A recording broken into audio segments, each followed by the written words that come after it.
Dear friends, welcome to Education Haven. मैं आनंद प्रकाश आपको आज के करेंट अफेयर्स के एपिसोड में आपका स्वागत करता हूं। तो आज है 3 मार्च और 3 मार्च से जितने भी करेंट अफेयर्स निकलते हैं वो मैं आपको आज के इस सेशन में बताऊंगा। तो चलिए शुरू करते हैं आज का इम्पोर्टेंट सेशन। और आपका पहला प्रश्न है, विश्व वन्य जीव दिवस कब मनाया जाता है? तो यह आपका 3 मार्च को मनाया जाता है विश्व वन्य जीव दिवस। तो यहाँ आपका दिवस आया है, तो आप इम्पोर्टेंट दिवस याद रखिए। 1 मार्च को आपका शून्य भेदभाव दिवस मनाया गया। 1 मार्च को ही विश्व नागरिक सुरक्षा दिवस मनाया गया। 3 मार्च को मैंने बताया अभी आपको विश्व वन्य जीव दिवस मनाया गया। 4 मार्च को राष्ट्रीय सुरक्षा दिवस मनाया जाता है। 8 मार्च अंतर्राष्ट्रीय महिला दिवस। कई बार यह प्रश्न आपके एग्जाम में पूछा गया है। 8 मार्च को हम लोग अंतर्राष्ट्रीय महिला दिवस मनाते हैं। 10 मार्च को CISF दिवस मनाते हैं। 14 मार्च को पाई दिवस मनाते हैं और 15 मार्च को विश्व उपभोक्ता अधिकार दिवस। 15 मार्च को विश्व उपभोक्ता अधिकार दिवस मनाते हैं। तो इतने आप जो है दिवस से प्रश्न याद रखिए मार्च से। चलते हैं अगले प्रश्नों की ओर। अगला प्रश्न है आपका, कौन सा देश गर्भपात को संवैधानिक अधिकार बनाएगा? तो वह आपका फ्रांस है। अब यहाँ फ्रांस है, तो फ्रांस से आप इम्पोर्टेंट प्रश्न को याद रखिए। फ्रांस ने स्कूलों में महिलाओं के अबाया पोशाक पहनने पर प्रतिबंध लगाया है। फ्रांस में तमिल कवि तिरुवल्लुवर की प्रतिमा का उद्घाटन हुआ है।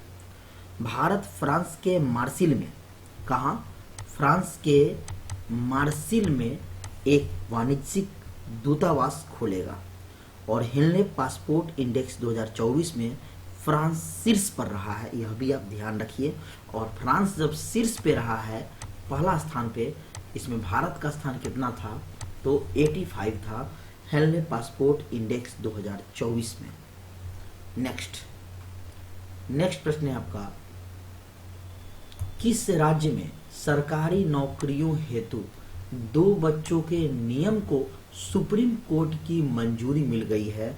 तो वह आपका राजस्थान है। राजस्थान राज्य जो है सरकारी नौकरियों हेतु 2 बच्चों के नियम को सुप्रीम कोर्ट की मंजूरी दी है।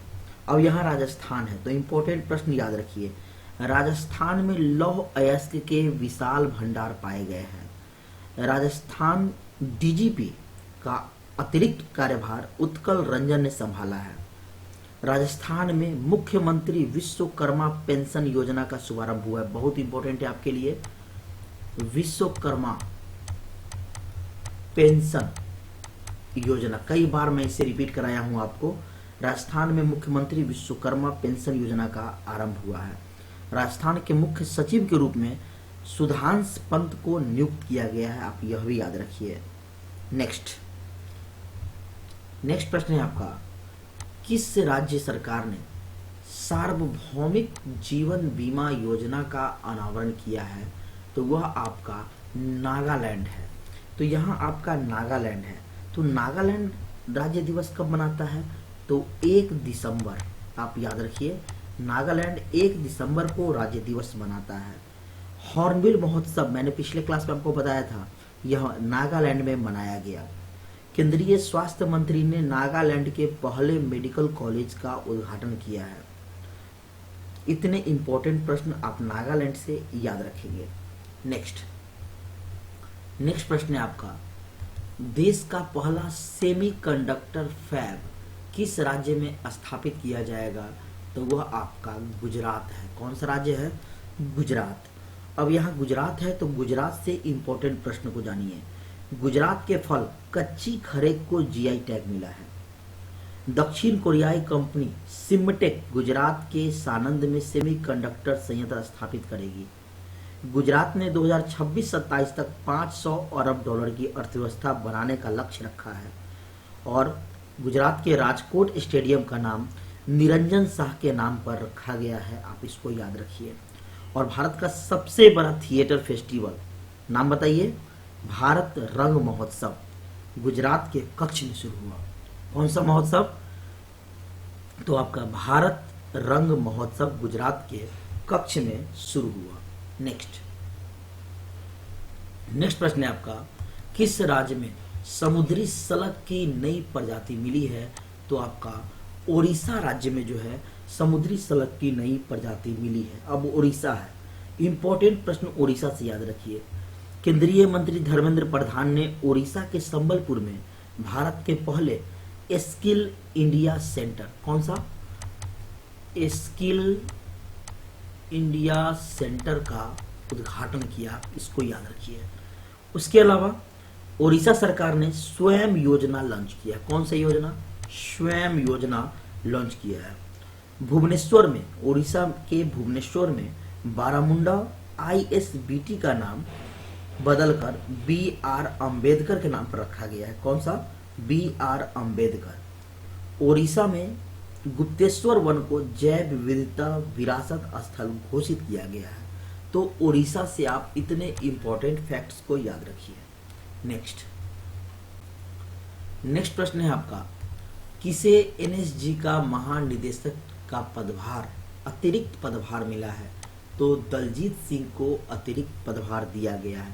तो यहाँ आपका नियुक्ति है, तो इंपॉर्टेंट नियुक्ति रिवाइज कीजिए। देश के नए लोकपाल अजय खानविलकर को बनाया गया। विश्व बैंक के GEF की पहली महिला डायरेक्टर गीता बत्रा बनी है। भारत की पहली महिला पिच क्यूरेटर जयसिंथा कल्याण बनी है। सतर्कता आयुक्त AS राजीव, बहुत इंपॉर्टेंट है, आप याद रखेंगे। सतर्कता आयुक्त AS राजीव बने हैं। CISF के महानिदेशक नीना सिंह, कौन बने हैं? नीना सिंह। ITBP के महानिदेशक राहुल दसकोत्रा बने हैं। CRPF के महानिदेशक अनीश दयाल सिंह बने हैं।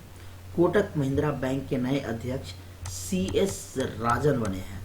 BSE के चेयरमैन प्रमोद अग्रवाल बने हैं। एशियाई विकास बैंक के कार्यकारी निदेशक विकासशील बने हैं। कोटक महिंद्रा बैंक के नए अध्यक्ष CS राजन बने हैं। और UPSC के अध्यक्ष कौन है? मनोज सोनी। UPSC के अध्यक्ष बने हैं मनोज सोनी। तो इतने अतिरिक्त आप याद रखिए, किससे? नियुक्ति से। हर प्रश्नों को जोड़कर पढ़िए। यहाँ आपका नियुक्ति आया तो मैंने आपको नियुक्ति से इंपॉर्टेंट प्रश्नों को बताया। नेक्स्ट, किस देश ने वैश्विक लैंगिक समता और समानता के लिए गठबंधन शुरू किया है? तो वह देश है आपका भारत।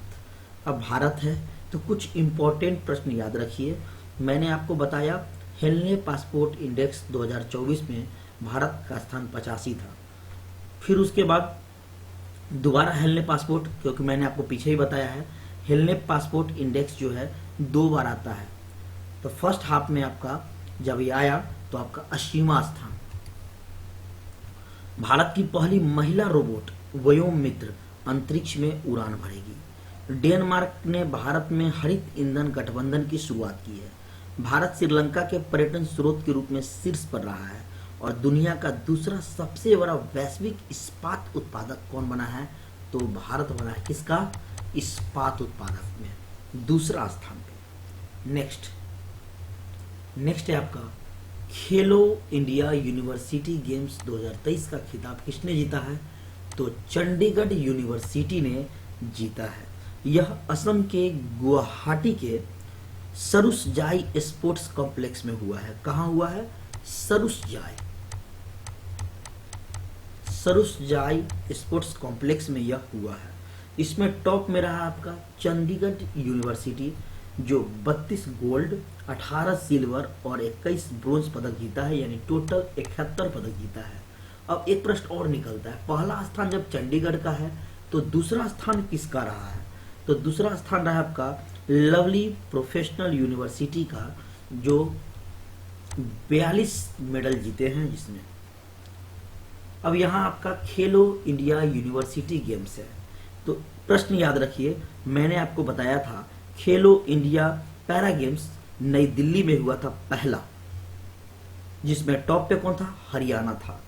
खेलो इंडिया यूथ गेम्स जो कि छठा, खेलो इंडिया यूथ गेम्स जो कि छठा हुआ, यह आपका तमिलनाडु में हुआ। टॉप में कौन था इसमें? महाराष्ट्र था।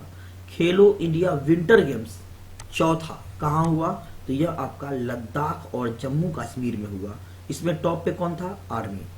खेलो इंडिया यूनिवर्सिटी गेम्स चौथा, मैंने आपको बताया अभी, चंडीगढ़ यूनिवर्सिटी जिसमें जीता है, यह कहाँ हुआ? तो असम में हुआ। तो इतने इंपॉर्टेंट तथ्य आप खेल से याद रखिए। नेक्स्ट प्रश्न है आपका, 14वें इंडिया डिजिटल अवार्ड्स में किसे startup of the year award से सम्मानित किया गया है? तो ONDC को सम्मानित किया गया है। अब यहाँ आपका ONDC है, मतलब open network for digital commerce. इसे 14वें इंडिया डिजिटल अवार्ड्स में sports up of the year से सम्मानित किया गया है। अच्छा, यह पुरस्कार क्यों दिया जाता है? तो यह पुरस्कार भारत में डिजिटल कॉमर्स के लिए अपनी तरह का अनोखा ओपन नेटवर्क विकसित करने के लिए दिया जाता है। भारत डिजिटल शिखर सम्मेलन का आयोजन कहाँ हुआ? तो मुंबई में हुआ। आप इतना याद रखिए, इंपॉर्टेंट प्रश्न इससे। तो अब चलते हैं फ्रेंड्स होमवर्क की ओर, और आपका होमवर्क है, किस राज्य की विधानसभा ने भारत म्यांमार सीमा बार लगाने का प्रस्ताव का विरोध किया है? यह आपको कमेंट बॉक्स में पिन करना है। तो फ्रेंड्स जुड़ रहिए हमारे साथ, मैं आपके लिए टॉप करेंट अफेयर्स लाते रहता हूं जो आपके एग्जाम के लिए काफ़ी इंपॉर्टेंट होता है। फिर मिलते हैं नेक्स्ट वीडियो में। धन्यवाद।